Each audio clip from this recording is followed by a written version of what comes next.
Hello everyone, welcome to Satguru classes. एक बार फिर से हम आप सभी का हमारे यूट्यूब चैनल सतगुरु क्लासेस में स्वागत करते हैं। जल्दी से सेशन को लाइक और शेयर कर दो तो हम स्टार्ट करें चैप्टर प्रोबेबिलिटी। इसकी पार्ट 1 और पार्ट 2 की वीडियो का लिंक डिस्क्रिप्शन बॉक्स में लिखा हुआ है, गिवन है। जिस किसी ने भी नहीं देखा क्लिक करके देख सकता है। आज पार्ट 3 है हमारा प्रोबेबिलिटी का। हाँ जी, तो इस चैप्टर का, इस लेक्चर का आपका फर्स्ट क्वेश्चन है कि 2 dice are tossed simultaneously, find the probability of getting exactly one head, at most one head, at least one head. तो उसका क्या मतलब है कि दो कॉइन्स को साइमल्टेनियसली टॉस किया जाता है तो हमें प्रोबेबिलिटी फाइंड करनी है एग्जैक्टली वन हेड। नंबर 1 तो हमने फाइंड करनी है probability of exactly one head. तो हमें एग्जैक्टली वन हेड की प्रोबेबिलिटी फाइंड करनी है। कब फाइंड करनी है? जब 2 कॉइन्स टॉस किए जाते हैं साइमल्टेनियसली। जब मेरे पास 2 कॉइन्स साइमल्टेनियसली टॉस किए जाते हैं तो हमने उसकी प्रोबेबिलिटी निकालनी है। हाँ जी, तो अगर 2 कॉइन्स साइमल्टेनियसली टॉस किए जाते हैं तो उसके पहले हम टोटल नंबर ऑफ आउटकम्स निकालते थे। मतलब 2 बार हेड आ सकता है, पहले पर टेल दूसरे पर हेड आ सकता है, पहले पर हेड दूसरे पर टेल आ सकता है, या फिर दोनों पर टेल आ सकता है। जब मेरे पास ये क्या हो गए टोटल नंबर ऑफ आउटकम्स, जो कि मेरे पास 4 थे। हमने फाइंड क्या करना है एग्जैक्टली वन हेड की प्रोबेबिलिटी। मतलब एक हेड होना चाहिए जो कि यहाँ पर आ रहा है, यहाँ पर एक हेड आ रहा है, यहाँ पर एक हेड आ रहा है, तो हम इसे कंसीडर करेंगे। यहाँ पर 2 हेड आ रहे हैं, यहाँ पर 2 टेल आ रहे हैं, हम इन दोनों को कंसीडर नहीं करेंगे, हम इन दोनों को कंसीडर नहीं करेंगे। तो मेरे पास कितने फेवरेबल केसेस बन गए? 2 बन गए। तो इसकी प्रोबेबिलिटी क्या हो जाएगी? Probability of exactly one head. तो हमने वन हेड की प्रोबेबिलिटी फाइंड करनी है। टोटल 4 थे, टोटल केसेस 4 बन गए थे मेरे पास। अब एग्जैक्टली वन हेड के लिए मेरे पास पॉसिबिलिटी 2 आ गई, तो मैंने यहाँ पर 2 लिख दिया जो कि मेरा राइट आंसर हो जाएगा। अब इसको हम सोल्व करें तो 1/2 आ जाएगा सोल्व करके। ठीक है, अब नेक्स्ट पार्ट पर मूव करते हैं। वो बोलता है एट मोस्ट वन हेड, कि एक हेड होने की प्रोबेबिलिटी चाहिए। प्रोबेबिलिटी कहता है वो फाइंड करने की एट मोस्ट वन हेड। अब एट मोस्ट वन हेड का क्या मतलब है? एट मोस्ट वन हेड का क्या मतलब है? इसका ये मतलब है कि एक से ज्यादा हेड नहीं होना चाहिए। इसका ये मतलब है कि एक से ज्यादा हेड मेरे पास नहीं होना चाहिए। अब ध्यान से देखो, अब ध्यान से देखो, हम इसको रेज कर देते हैं। अब वो बोलता है एक से ज्यादा हेड नहीं होना चाहिए, तो एक तो यहाँ हेड आ रहा है, एक यहाँ हेड आ रहा है, यहाँ हेड नहीं आ रहा। तो मेरे पास कितने पॉसिबल आउटकम्स हो जाएंगे? 3 हो जाएंगे मेरे पास फेवरेबल केसेस। मेरे पास फेवरेबल केसेस 3 हो जाएंगे, 3। ठीक है, क्यों 3 हुए? क्योंकि वो बोलता है कि एक हेड आना चाहिए ज्यादा से ज्यादा। एक हेड आ रहा है, इससे कम भी आ रहा है, तो हमारे पास आंसर क्या हो गया इसका? 3/4। अगर वो बोल दे प्रोबेबिलिटी फाइंड करनी है eight least one head, at least one head, इसका क्या मतलब है? कम से कम एक होना चाहिए, ज्यादा कितने मर्जी हेड्स हो सकते हैं। कम से कम एक हेड होना चाहिए, ज्यादा से ज्यादा कितने मर्जी हेड हो सकते हैं। अब इसका क्या मतलब हुआ? एट लीस्ट वन हेड बोल रहे हैं वो, एक हेड तो है। अब यहाँ पर 2 हेड्स भी आ गए तो हमें इसको नेग्लेक्ट कर देंगे। यहाँ भी कितने फेवरेबल केसेस बन गए? 3। टोटल कितने थे मेरे पास? 4। तो मेरे पास इसका भी 3/4 आंसर आ गया। तो हमारे पास क्वेश्चन क्या था कि हमारे पास अगर 2 डाइसेस को साइमल्टेनियसली टॉस किया जाता है तो हमने पहले उसके टोटल नंबर ऑफ आउटकम्स निकाल ले, जो मेरे पास 4 बने थे। अगर मैं बात करूं प्रोबेबिलिटी फाइंड करनी है एग्जैक्टली वन हेड की, तो एग्जैक्टली वन हेड की प्रोबेबिलिटी मेरे पास क्या आ जाएगी? एक हेड के 2 आउटकम्स थे मेरे पास फेवरेबल, टोटल 4 थे, डिवाइड कर दिए, मेरे पास आंसर क्या आ जाएगा 1/2। नेक्स्ट क्या कहता है, अगर एटमोस्ट 2 हेड की बात करूं, मतलब ज़्यादा से ज़्यादा एक हेड होना चाहिए, कम से कम जितने मर्जी हेड हो सकते हैं। अब एक की बात कर रहा है तो एक के पीछे क्या आएगा 0, कोई भी हेड नहीं आया, उसका मतलब क्या था, टेल आ गए दोनों बार। तो मेरा यहाँ पर आंसर क्या हो जाएगा 3/4। अगर मैं बात करूं एटलीस्ट 1 हेड की, मतलब कम से कम एक हेड होना चाहिए, ज़्यादा से ज़्यादा कितने मर्जी हेड हो सकते हैं, तो इसके कॉरेस्पॉन्डिंग मेरे पास आंसर क्या बनेगा 3/4। अब नेक्स्ट क्वेश्चन की बात करते हैं। सेकंड क्वेश्चन क्या कहता है, a letter of English alphabet is chosen at random, determine the probability that chosen letter is consonant। वो क्या कहता है कि इंग्लिश अल्फाबेट्स में से हमने कुछ लेटर चूज करने हैं। हमने क्या करना है, इंग्लिश अल्फाबेट में से कुछ लेटर चूज करने हैं। अब चूज का क्या मतलब है, कौन से लेटर चूज करने हैं हमने, कॉन्सोनेंट वाले।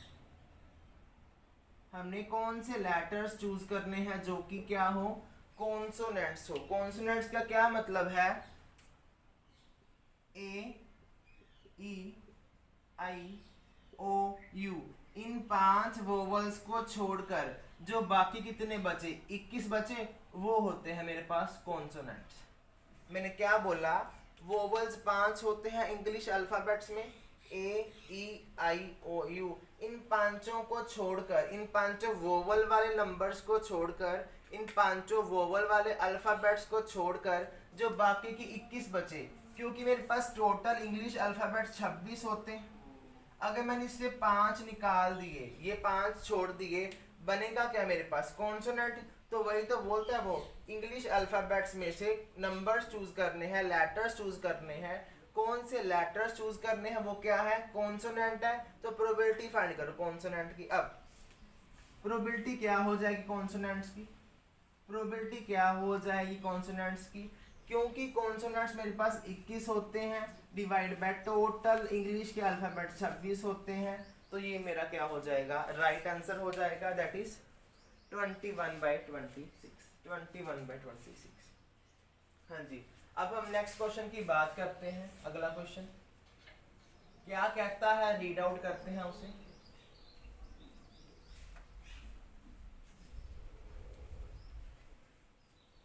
हाँ जी, स्टेटमेंट क्या है नेक्स्ट क्वेश्चन की, if the probability of winning the game is 0.7। ठीक है। थर्ड क्वेश्चन में वो क्या कहता है, अगर किसी चीज की प्रोबेबिलिटी विनिंग की गिवन है 0.7, मतलब जीतने की प्रोबेबिलिटी गिवन है 0.7, तो what is the probability of losing it. तो हारने की प्रोबेबिलिटी क्या फाइंड हो, हारने की प्रोबेबिलिटी क्या फाइंड होगी। इसे हम ऐसे लिख सकते हैं, फेल होगा, या फिर प्रोबेबिलिटी ऑफ फेल ऐसे भी लिखा जा सकता है, ये दोनों सेम है। तो हमने लास्ट टाइम बात की थी कि किसी भी चीज की प्रोबेबिलिटी निकालनी हो, किसी भी इवेंट की प्रोबेबिलिटी निकालनी हो, उसे हम प्लस कर दें उसी इवेंट के नोट से, तो वो किसके इक्वल होती है, 1 के इक्वल। अगर हम उसी चीज के नोट से प्लस कर दें तो मेरे पास टोटल प्रोबेबिलिटी क्या होती है, 1 होती है। अब यहाँ पे विनिंग था तो मैंने W लिख दिया, तो ये मेरे पास क्या हो जाएगा, लॉसिंग या फेल हो जाएगा। तो विनिंग की प्रोबेबिलिटी 0.7 है, प्लस प्रोबेबिलिटी ऑफ फेल लिख लो चाहे लॉस लिख लो, इक्वल टू 1। तो यहाँ से मेरे पास प्रोबेबिलिटी ऑफ फेल की क्या आ जाएगी, 1 माइनस 0.7, जो कि मेरे पास 0.3 के इक्वल होती है। तो मेरे पास थर्ड क्वेश्चन का 0.3 आंसर हो जाएगा। नेक्स्ट क्वेश्चन क्या कहता है कि अ फैमिली ऑफ 3 चिल्ड्रन, एक फैमिली है 3 चिल्ड्रंस की, find the probability of having at least 1 boy. तो हमने फाइंड करनी है प्रोबेबिलिटी एट लीस्ट 1 बॉय होना चाहिए। करते हैं, चलो पहले वो कहता है एक फैमिली है, ठीक है, उसके 3 मेंबर्स हैं। 3 मेंबर्स का क्या मतलब है? तीनों बॉय हैं, 2 बॉय हैं, 1 गर्ल है। अब ये वही बन गया हमारे पास, ये वही बन गया। क्या वही बन गया? कि मेरे पास 3 कॉइन्स थे, उसको मैंने साइमल्टेनियसली टॉस किया, तो मेरे पास 8 बनेंगे total number of outcomes. Total number of outcomes, तो मेरे पास ये भी यही है। फैमिली में 3 बॉयज हो सकते हैं, 1 गर्ल हो सकती है, अगेन 1 गर्ल हो सकती है, अगेन 1 गर्ल हो सकती है, कोई भी गर्ल नहीं हो सकती। ऐसे ही सारा प्रोसीजर चला जाएगा।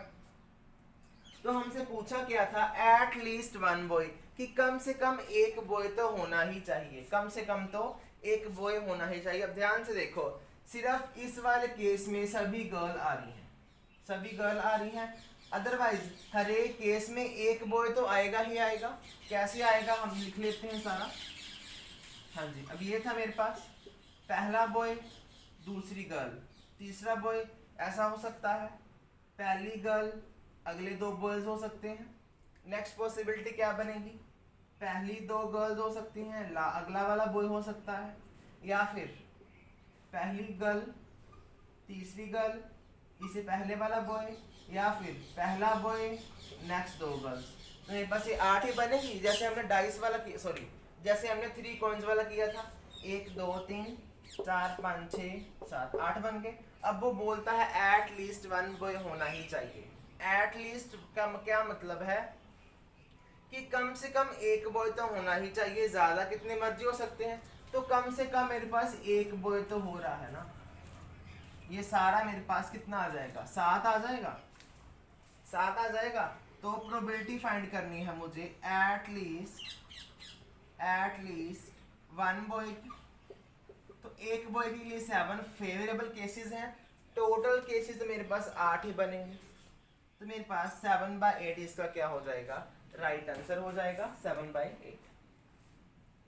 अब नेक्स्ट क्वेश्चन के मूव करते हैं हम। नेक्स्ट क्वेश्चन की क्या स्टेटमेंट है हम पहले रीड कर लेते हैं। हाँ जी, नेक्स्ट क्वेश्चन आपकी स्क्रीन पर ये रहा। हाँ जी, a bag contains 5 white balls, 5 red balls and 2 black balls।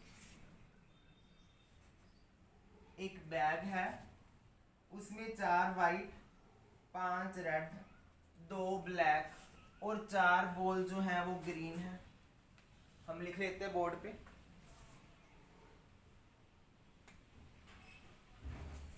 Next 5th question है, हमारे पास 4 बॉल जो है वाइट है, 5 बॉल जो है मेरे पास रेड है, 2 बॉल्स मेरे पास क्या है? ब्लैक है, 4 बॉल्स मेरे पास ग्रीन है। तो वो कहता है a ball is drawn at random from the bag. हमने बिना देखे बॉल को चूज करना है बैग में से, रैंडम मतलब कोई भी चूज कर सकते हैं। Find the probability that is black. तो हमने प्रोबेबिलिटी फाइंड करनी है कि हमने जो बॉल चूज की है, उसकी प्रोबेबिलिटी फाइंड करनी है कि वो ब्लैक है। दूसरे पार्ट में वो फाइंड करने को कहता है कि वो बॉल ग्रीन नहीं है। तीसरी बार वो फाइंड करने को कहता है बॉल रेड है या फिर वाइट है। लास्ट में वो कहता है प्रोबेबिलिटी फाइंड करनी है कि ना तो वो बॉल रेड है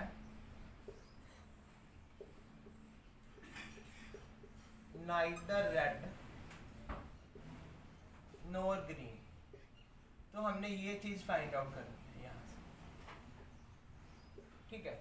अब देखो कैसे करेंगे हम। तो पहले तो हम निकाल लें कि टोटल बॉल्स कितनी है। यहाँ से पहले तो हम निकाल लें कि मेरे पास टोटल नंबर ऑफ बॉल्स कितनी है। चलो निकालते हैं। हाँ जी, 4 और 5 9, 9 और 2 11, 11 4 15। तो मेरे पास टोटल बॉल्स तो क्या हो गई? 15। मतलब सभी में टोटल नंबर ऑफ आउटकम्स तो 15 ही रहेंगे। चाहे कुछ मर्जी हो जाए, हमने लिख लिए। अब वो कहता है कि बॉल निकालनी है बैग में से, तो ब्लैक बॉल के होने की प्रोबेबिलिटी क्या है? ब्लैक बॉल 2 है, तो ब्लैक बॉल के होने की प्रोबेबिलिटी मेरे पास क्या हो जाएगी? 2/15 हो जाएगी। ब्लैक बॉल के होने की पॉसिबिलिटी प्रोबेबिलिटी मेरे पास क्या हो जाएगी? 2 हो जाएगी। नेक्स्ट वो कहता है कि बॉल जो है ना ग्रीन नहीं है, तो ग्रीन के होने की संभावना 4 है, तो ग्रीन ना होने की संभावना मेरे पास क्या हो जाएगी? 15 - 4 = 11।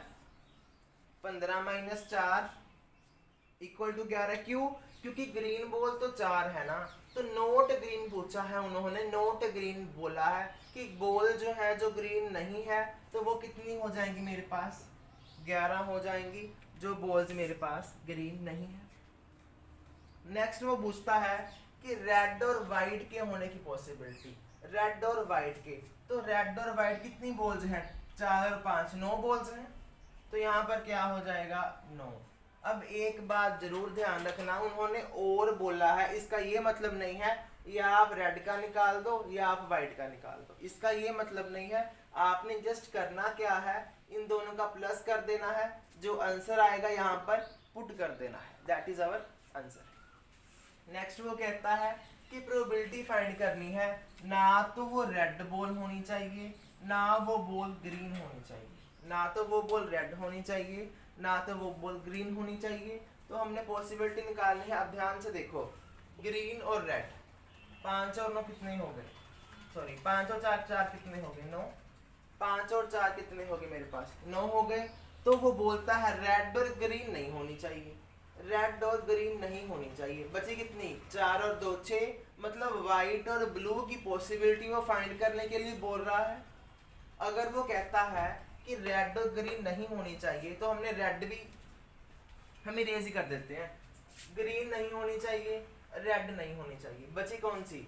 वाइट और ब्लू बच गई। तो मेरे पास इसका क्या आंसर आएगा? 4 और 2 कितना हो गया? 6। तो मेरे पास 6 इसका राइट आंसर आ जाएगा। तो मेरे पास प्रोबेबिलिटी क्या आ गई? नाइदर रेड नॉर ग्रीन की 6/15। हाँ जी, जल्दी से वीडियो को लाइक और शेयर कर दो, तभी हम नेक्स्ट क्वेश्चन की तरफ मूव करते हैं। नेक्स्ट 6 क्वेश्चन आप कमेंट सेक्शन में कमेंट कर सकते हैं। इसका स्टेटमेंट आपकी स्क्रीन पर शो हो रही है। स्टेटमेंट कहती क्या है हम देख लेते हैं। हाँ जी, स्टेटमेंट क्या कहती है कि अ bag contain 3 white balls, 6 red balls, 4 black balls and 7 green balls.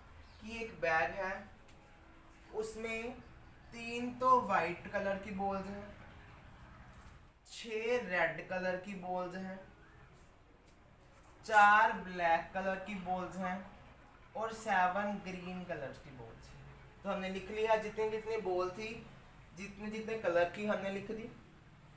अब वो कहता है a ball is drawn at random from the bag. हमने बिना देखे बॉल निकालनी है, रैंडमली ऐसे ही निकाल देनी है। तो फाइंड करनी है probability, that is drawn ball is black, ball black होनी चाहिए। अच्छा ऐसा करो, सेम निकाल दो, जो हमने बॉल निकालनी है ब्लैक होनी चाहिए, ग्रीन नहीं होनी चाहिए, रेड और वाइट होनी चाहिए, नाइदर रेड नॉर ग्रीन होनी चाहिए। क्वेश्चन जो मैंने लिखा है नीचे वाला, उसका ऊपर वाले ही क्वेश्चन के रिजल्ट्स निकालने हैं, जल्दी से निकालिए। बस स्टेटमेंट चेंज है, फाइंड सेम ही करना है आपको, फाइंड ऊपर वाला ही करना है। ऐसे जल्दी से कमेंट सेक्शन में कमेंट करिए। अब हम इसके बाद नेक्स्ट क्वेश्चन की तरफ मूव करते हैं।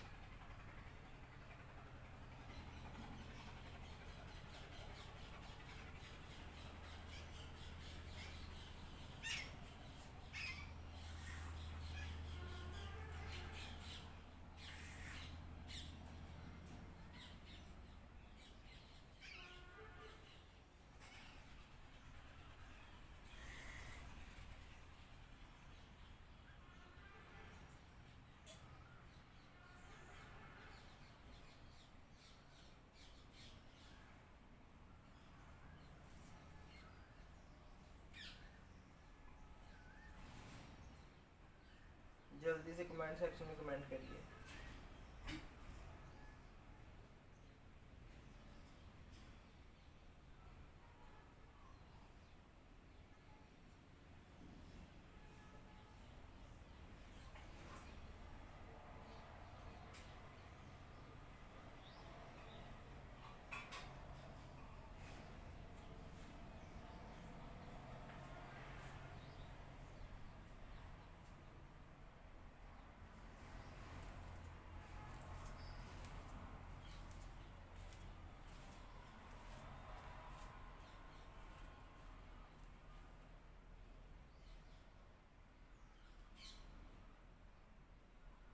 हाँ जी, अब नेक्स्ट क्वेश्चन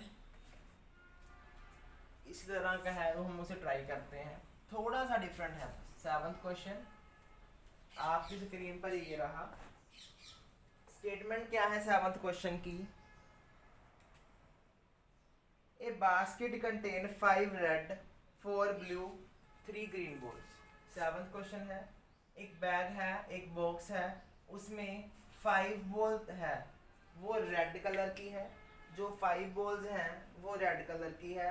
4 बॉल्स हैं मेरे पास ब्लू कलर की है। 3 बॉल्स मेरे पास हैं ग्रीन कलर की। ठीक है, अब ये 3G नेटवर्क नहीं है, 3 ग्रीन बॉल्स हैं। तो वो कहता है if 2 balls are drawn at random from the basket. तो हमने क्या करना है, बास्केट में से, बैग में से 2 बॉल्स को ड्रॉन करना है, मतलब 2 बॉल्स को बाहर निकालना है। तो वो कहता है find the probability that the both are blue, कि दोनों बॉल्स ब्लू होनी चाहिए। अब देखो उन्होंने एक प्रोबेबिलिटी दे दी कि बोथ बॉल्स आर ब्लू। अब दोनों बॉल्स ब्लू होनी चाहिए, तो हम यहाँ पर एक ट्रिक है उसको यूज करेंगे। ये सिंपल नहीं होगा क्योंकि उन्होंने बोल दिया कि बोथ बॉल्स आर ब्लू। अगर वो कहता कि find the probability chosen ball is blue, तो हम क्या करेंगे उस केस में 4/5 और 4 9 9 3 12, तो हमारा ये आंसर आ जाएगा। बट ये ऐसा नहीं करना, क्योंकि वो बोल रहा है, उसने कंडीशन दे दी कि जो हमने बॉल है ड्रॉन करनी है वो 2 होनी चाहिए। और दूसरी कंडीशन उसने क्या दे दी कि जो हमने बॉल ड्रॉन करनी है वो दोनों क्या होनी चाहिए, ब्लू होनी चाहिए। वो दोनों क्या होनी चाहिए, ब्लू होनी चाहिए। तो हम इसके लिए, हम देखो ब्लू वाली बात कर रहा है, तो रेड तो हमने निकालनी नहीं, ना तो हमने ग्रीन निकालनी है। अब इसकी प्रोबेबिलिटी का एक मेथड है, क्या है? पहले तो हम निकाल लें कि टोटल वेज कितनी हो सकती है, टोटल वेज कितनी हो सकती है। दूसरा, हमने जो कंडीशन दे रखी है, कंडीशन क्या दे रखी है मुझे, तो उसने कंडीशन दे रखी है कि जो बॉल विड्रॉ करनी है, बॉल है जो बोथ ब्लू होनी चाहिए, जो हमने 2 निकालनी है।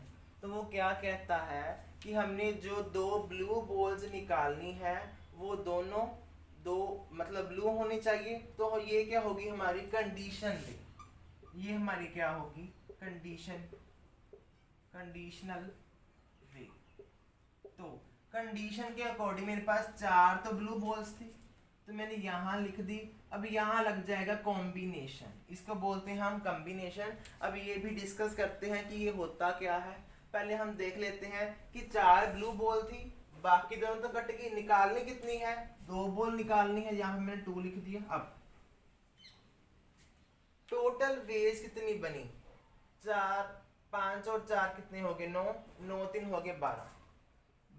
तो निकालनी कितनी बॉल्स हैं, 2 बॉल्स हैं। तो मेरे पास ये इसका आंसर जनरेट हो गया, ये इसका आंसर क्या हो गया मेरे पास जनरेट। अब ध्यान से देखना, कंडीशनल बेस की बात की है, कंडीशन क्या गिवन है कि जो दोनों बॉल्स निकालनी है ब्लू होनी चाहिए। तो मैंने क्या लिख दिया, दोनों तो मैंने काट दिए रेड और ग्रीन।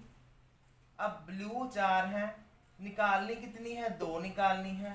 टोटल वेज कितनी बनेगी, टोटल 12 बॉल्स हैं, 12 गेंदें हैं, कितनी निकालनी है, 2 निकालनी है, मैंने ऐसे लिख ली। अब इसको सोल्व करने का एक फॉर्मूला है, इसको सोल्व करने का फॉर्मूला है। अब वहां देखते हैं कैसे होता है वो कंडीशन वाला। अब अब हम इसे लिखते हैं n c r equals to n का फैक्टोरियल डिवाइड बाय आर का factorial divide by n minus r का फैक्टोरियल। अरे भाई सर ने क्या लिख दिया ये उर्दू भाषा में। अब ध्यान से देखो, उर्दू भाषा नहीं है ये, सिंपल है। कैसे करना है हम वन बाय वन डिस्कस करेंगे। अब तो ऐसा कुछ फॉर्मूला होता है, ऊपर n है, मेरे पास 4 है, तो यहां मैं n को हटाकर 4 लिख दूं, c c r 2, तो यहां पर r को हटाकर मैं क्या लिख दूं, 2 लिख दूं, लिख दिया। अब n था तो मेरे पास यहाँ 4 आ जाएगा, r था मेरे पास 2 आ जाएगा। अब 4 माइनस 2 कितना हो गया, 2, मेरे पास ये क्या हो गया, 2 का फैक्टोरियल। अब बात आती है फैक्टोरियल होता क्या है। फैक्टोरियल वो नंबर होता है जिससे हम स्टार्ट करें और -1 करने पर हम एंड पर पहुंच जाए, अब इसको हम 4 के फैक्टोरियल को सोल्व कैसे करेंगे, 4 है, -1 किया 3 आ जाएगा, -1 किया 2 आ जाएगा, -1 किया 1 आ जाएगा। अब इसकी वैल्यू यहाँ पर खत्म हो जाती है। मतलब 4 का फैक्टोरियल क्या होता है, 1 तक जाने से पहले हम -1 रिड्यूस कर देते हैं। अब 2 का फैक्टोरियल है डिवाइड में, तो 2 इंटू 1 ही हो जाएगा, क्योंकि 2 के बाद 1 आता है, 1 के बाद 1 ही आएगा, कुछ और नहीं आता। अब मल्टीप्लाई में क्या है, अगेन 2 का फैक्टोरियल है, तो 2 मल्टीप्लाई 1 हो जाएगा। अब 2 से 2 कट गया, 2 1 जा 2, 2 2 जा 4, ऊपर क्या आ गया मेरे पास 2, ऊपर क्या आ गया मेरे पास 2। अब हम नीचे वाले को सोल्व करते हैं, 12 से 2, अब 12 से 2, इसे हम लिखेंगे कैसे, ध्यान से देखो, पहले 12 का फैक्टोरियल डिवाइड बाय 2 का फैक्टोरियल डिवाइड बाय 12 माइनस 2 कितना हो गया, 10 का फैक्टोरियल। हाँ जी, मैंने ऐसे लिखा है। अब आगे कैसे करेंगे, अब देखो ध्यान से, अब अगर तो हम इसे एक्सटेंड कर ही जाएंगे, हमारा टाइम वेस्ट हो जाएगा। अगर हम लिखेंगे 12 मल्टीप्लाई 11 मल्टीप्लाई 10 9 8 7 6 5 4 3 2 1, तो ये तो टाइम वेस्ट होगा। हम क्या करते हैं, देखो ध्यान से देखो, अब यहाँ पर 10 फैक्टोरियल है, तो इसे हम 10 फैक्टोरियल तक ही ले जाएं, ताकि 10 और 10 कैंसिल हो जाए। मतलब ये कि मैंने लिख दिया 12, अब कितना आएगा 11, अब कितना आएगा 10 10 9 8 7 6 5 4 3 2 1। तो अगर मैं इसे लिख दूं 10 का फैक्टोरियल, कोई दिक्कत वाली बात तो नहीं है। अगर मैं इसे लिख दूं 10 का फैक्टोरियल, कोई दिक्कत वाली बात तो नहीं है, क्योंकि 10 9 8 7 6 5 4 3 2 1 पर जाके वो रुक जाएगा। अब डिवाइड बाय, अब 2 का फैक्टोरियल है, इसे हम 2 ही लिख सकते हैं, कोई दिक्कत वाली बात तो नहीं है। अब नीचे क्या है, और 10 का फैक्टोरियल, अब हम इसे सेम ही रहने देते हैं, ताकि ये दोनों कट जाएंगे। क्यों कट गए, क्योंकि नीचे भी क्या होना था, 11 10 9 8 7 6 5 4 3 2 1। अब 2 1 जा 2, 6 2 जा 12, ये कितना बन गया, 11 6 28। तो मेरे पास 12 से 2 की वैल्यू कितनी आ गई, ये वाली आ गई। मेरे पास 12 से 2 की वैल्यू कितनी आ गई, 66 आ गई। अब ऊपर 2 है, नीचे 66 है।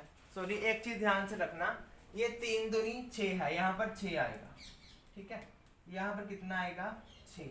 हम भूल गए थे 3 से 2 भी मल्टीप्लाई करना है, 3 दूनी कितना हो गया 6। अब हम इसे काटते हैं, 6 कम 6 11 6 66, तो मेरे पास कितना आंसर आ गया, 1/11। 1/11 मतलब क्या था इसका, कि अगर मैं प्रोबेबिलिटी फाइंड करूं ब्लू बॉल्स की, अगर मैं प्रोबेबिलिटी फाइंड करूं कि जो मैंने बॉल निकालनी है बास्केट में से रैंडमली, तो वो बॉल्स मैंने जो ड्रॉ की हैं, जो बॉल्स निकालनी है, अगर वो दोनों ब्लू हैं, अगर वो दोनों बॉल्स ब्लू हैं, तो मेरे पास उसकी प्रोबेबिलिटी क्या आ जाएगी, दैट इज 1/11। इसको हमने सोल्व कैसे किया, कंडीशनल प्रोबेबिलिटी के मेथड से सोल्व किया। वो होती क्या है कि सपोज कर लो हमने वो उन्होंने बोला था कि जो हमने बॉल ड्रॉ करनी है ना, वो ब्लू ड्रॉ करनी है, ठीक है।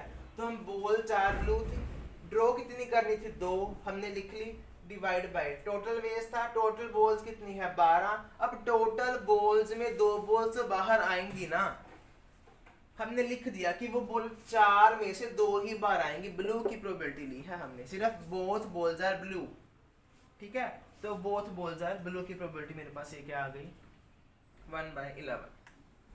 अब इसी टाइप का हम क्वेश्चन ट्राई करते हैं कि वो कैसे करना है। हाँ जी, अब ये तो केस था कि बॉल्स ब्लू वाली, अब हम इसी क्वेश्चन को फॉरवर्ड करते हैं ऐसे ही। हाँ जी, अब हम निकालते हैं कि both balls are red, both balls are red निकालनी है।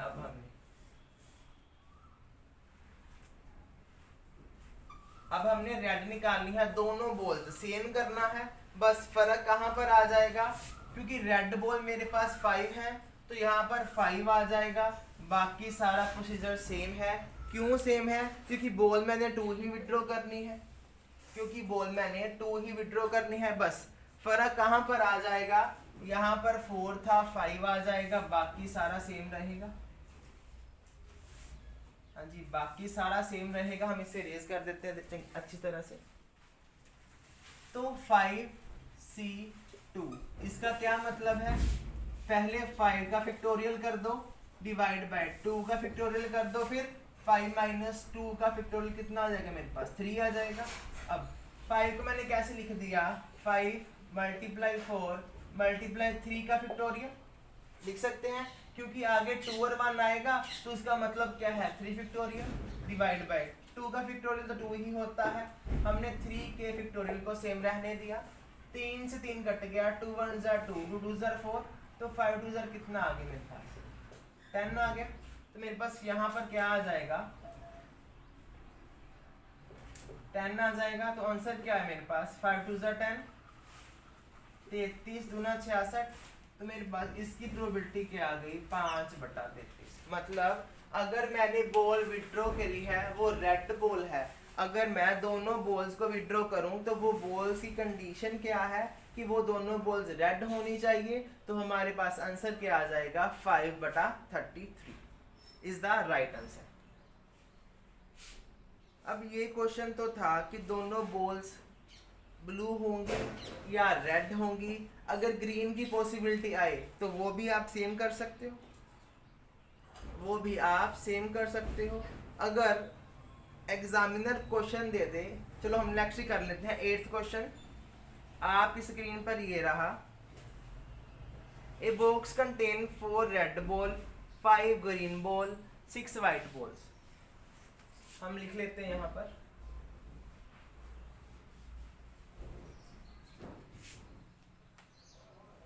हाँ जी, एक बॉक्स है, उस बॉक्स में से कुछ बॉल्स हैं, तो वो बॉल्स कितनी है 4 red 5 green 6 white, 4 red 5 green 6 white balls हैं। वो बोलता है a bag is drawn at random, a ball is drawn at random from the box, what is the probability that the ball drawn is either red or green। अब वो कहता है या तो बॉल रेड है या तो बॉल ग्रीन है, तो हमने उसकी प्रोबेबिलिटी फाइंड करनी है। अब या तो वो रेड है या तो वो ग्रीन है, वाइट नहीं है। अब हम क्या करें, कंडीशनल प्रोबेबिलिटी की हेल्प लेंगे। अब पहले तो हमने क्या करना है, 2 बॉल्स की प्रोबेबिलिटी फाइंड करनी है कि वो कितनी है। तो हमने क्या, सॉरी, बॉल ड्रॉ करनी है जो हमारे पास, एक मिनट में चेक कर लूं। अच्छा, बॉल हमने एक ही ड्रॉ करनी है, बॉल हमने यहां से एक ही ड्रॉ करनी है, जो कि होनी क्या चाहिए, या तो 4 रेड बॉल्स होनी चाहिए या 5 ग्रीन बॉल्स होनी चाहिए। हमने इसकी प्रोबेबिलिटी फाइंड करनी है। अब ध्यान से देखो, 4 बॉल्स रेड हैं 4 बॉल्स रेड है, कितनी निकालनी है, एक निकालनी है, या मेरे पास ये पॉसिबिलिटी हो सकती है, या फिर क्या होगा 5 ग्रीन में से एक बॉल निकल जाएगी, तो उसने ये, तो हम ये कंसीडर तो नहीं करेंगे ना वाइट वाली बॉल्स, उसने अल्टीमेटली बोला क्या था, 4 रेड बॉल्स हैं, 5 ग्रीन बॉल्स हैं, 6 वाइट बॉल्स हैं। इन सभी में से मैंने एक बॉल को बाहर विड्रॉ करना, तो वो बॉल रेड में से भी आ सकती है, तो बॉल ग्रीन में भी आ सकती है। तो मैंने क्या कर दिया, प्लस लिख दिया। मुझे नहीं पता कि बॉल यहाँ में से आएगी या बॉल यहाँ में से आएगी, हमने जस्ट उसकी प्रोबेबिलिटी फाइंड करनी है कि बॉल के बाहर निकलने की संभावना क्या होनी चाहिए। जो कि मेरे पास बॉल बाहर आ रही है, तो वो बॉल कौन सी हो, रेड हो चाहे ग्रीन हो। तो डिवाइड बाय टोटल वेज आएंगी, 5 और 4 9, 9 और 6 15, तो टोटल वेज 15 है। तो बैग में से 15 बॉल में से कितनी विड्रॉ करनी है, एक बाहर निकालनी है। तो मेरे पास इसकी प्रोबेबिलिटी, इसको सोल्व करेंगे तो हमारे पास आ जाएगी, इसको सोल्व करेंगे तो हमारे पास आ जाएगी। अब ध्यान से देखो, अगर मैंने ना एक बॉल निकाल ली तो इसका आंसर मेरे पास 4 आएगा, इसका आंसर मेरे पास 5 आएगा। सोल्व करके देखते हैं। ये कंडीशन तभी अप्लाई होगी जब मेरे पास बॉल यहाँ पर 1 होगी, चाहे कुछ भी हो जाए, बॉल्स हो स्टोन्स हो कुछ भी हो, यहाँ पर 1 होना चाहिए। तो मेरे पास डायरेक्ट वो आंसर आ जाएगा, इसका आंसर भी 15 आ जाएगा। हम सोल्व करके देखते हैं। हाँ जी, 4C1 का क्या मतलब है, 4 का फैक्टोरियल डिवाइड बाय 1 का फैक्टोरियल, 4 माइनस 1 3 का फैक्टोरियल, क्या बन गया 4 गुना 3 का फैक्टोरियल डिवाइड बाय, अब 1 का फैक्टोरियल तो खुद 1 ही हो जाएगा, मैंने यहाँ लिख दिया 3 का फैक्टोरियल। 3 से 3 कट गया, कितना आ गया 4, तो मैंने यहाँ 4 ही लिखा था। सेम केस ही हो गया कि यहाँ पर 5 आ जाएगा, यहाँ पर 15 आ जाएगा, तो 4 और 5 को प्लस करा, क्या हो गया 9 डिवाइड बाई 15।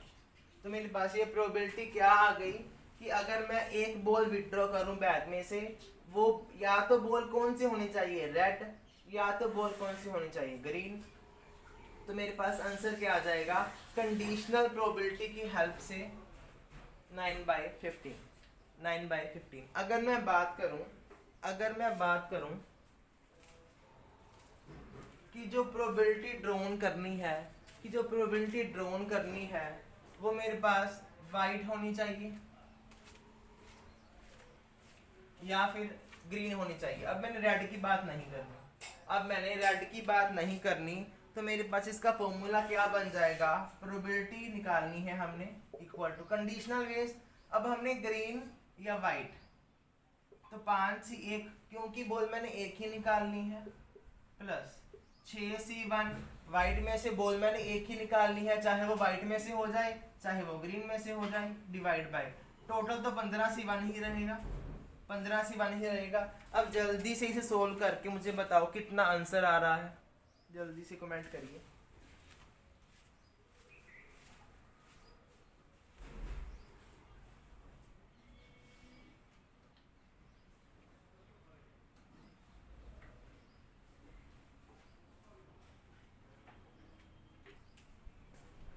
पाँच ही एक है तो यहाँ पर 5 आ जाएगा, प्लस 6C1 है यहाँ पर 6 आ जाएगा, डिवाइड बाय कितना आ जाएगा 15।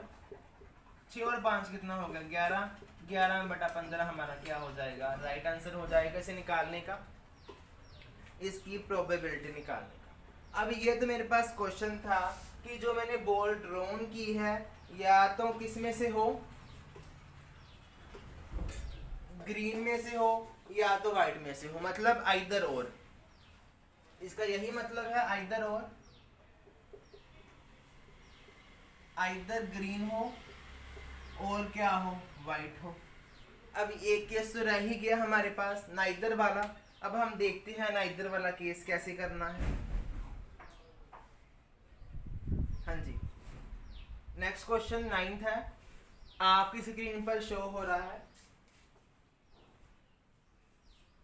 जल्दी से ट्राई करने की कोशिश करें।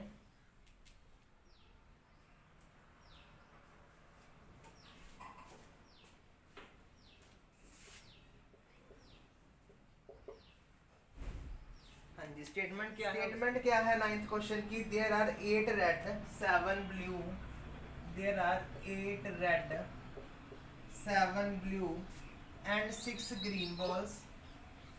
One ball is picked up randomly तो हमने एक बॉल उस बैग में से पिक करनी है रैंडमली, ठीक है। What is the probability that neither red nor green, हमने प्रोबेबिलिटी फाइंड करनी है कि या तो वो बॉल क्या हो, नाइदर रेड नॉर ग्रीन। तो हमने क्या करना है, ना तो वो रेड हो ना तो वो ग्रीन हो। तो बची कौन सी कंडीशन, बची कौन सी मेरे पास, ब्लू की बची। तो हमने लिख दिया 7C1, क्योंकि 7 बॉल्स ब्लू है, हमने निकालनी कौन सी है, एक ही बॉल निकालनी है, तो 7C1 हो गया। टोटल कितना हो गया, 8 और 7 15, 15 और 6 21, तो 21C1 मेरे पास क्या हो जाएगा, टोटल वेज हो जाएगा। अब इसका आंसर क्या आएगा 7, इसका आंसर क्या आएगा 21, मेरे पास क्या बन गया 1/3, 1/3 मेरा 9th का राइट आंसर आ गया। अगर वो पूछ ले कि जो हमने बॉल ड्रोन करनी है, बॉल जो है ड्रोन करनी है, ना तो वो ग्रीन हो ना तो वो ब्लू हो, ना तो वो ग्रीन हो ना तो वो ब्लू हो, तो होगी कौन सी, रेड वाली होगी, रेड वाली होगी। तो मेरे पास 8C1 हो जाएगा, क्योंकि मैंने रेड बॉल निकालनी है, निकालनी भी कितनी है, एक है, divide by total veg 21C1, तो होएगा क्या 8/21 मेरा राइट आंसर हो जाएगा, 8/21 मेरा राइट आंसर हो जाएगा। अब जल्दी से सेशन को लाइक और शेयर कर दो। नेक्स्ट 10th क्वेश्चन आपकी स्क्रीन पर ये रहा, जल्दी से लाइक कर दो। 10th क्वेश्चन नेक्स्ट आपकी स्क्रीन पर ये रहा, N unbiased dice is tossed, 10th question, N unbiased dice tossed. अब देखो डाइस है, तो डाइस के कितने फेस होते हैं, 6 फेस होते हैं। तो मेरे पास प्रोबेबिलिटी क्या बन जाएगी, 1 भी आ सकता है, 2 भी आ सकता है, 3 भी आ सकता है, 4 भी आ सकता है, 5 भी और 6 भी। फाइंड करने को वो बोलता है find the probability of getting a multiple of 3। तो हमने प्रोबेबिलिटी फाइंड करनी है 3 के मल्टीपल की। 3 का मल्टीपल 3 एक तो खुद हो जाएगा, दूसरा 3 दूनी 6 हो जाएगा। तो इसकी प्रोबेबिलिटी क्या बन गई, केसेस कितने बन गए 2 divide by total number of outcome, या फिर टोटल नंबर ऑफ केसेस कितने हैं 6 है। तो मेरे पास इसका आंसर क्या आ जाएगा 1/3 इज द राइट आंसर हो जाएगा, जो मेरा 10th का मल्टीपल्स ऑफ 3 की प्रोबेबिलिटी 1/3 थी। हाँ जी, जल्दी से वीडियो को लाइक और शेयर कमेंट कर दो। Thank you very much.